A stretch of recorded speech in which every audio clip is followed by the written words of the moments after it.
বদনজর আর হিংসা যে এত মারাত্মক, তার মুখোমুখি না হলে মনে হয় বুঝতেই পারতাম না। আগে জানতাম আত্মীয় স্বজন পারিবারিক ক্ষেত্রে এগুলো ঘটে, এখন দেখছি যে কোনো জায়গায় এসব ঘটে। একজন একজনের পিছে লেগে যায়, পিছে লেগে থাকে।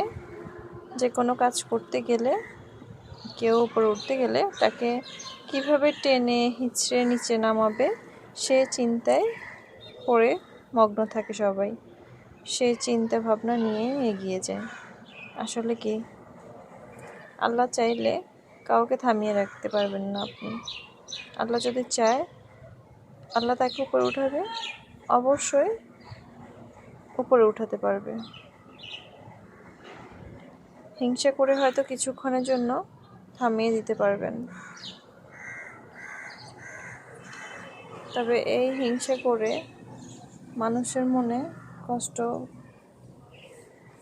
কষ্ট দিয়ে একটা বাজে জায়গা করে নেবেন না প্লিজ।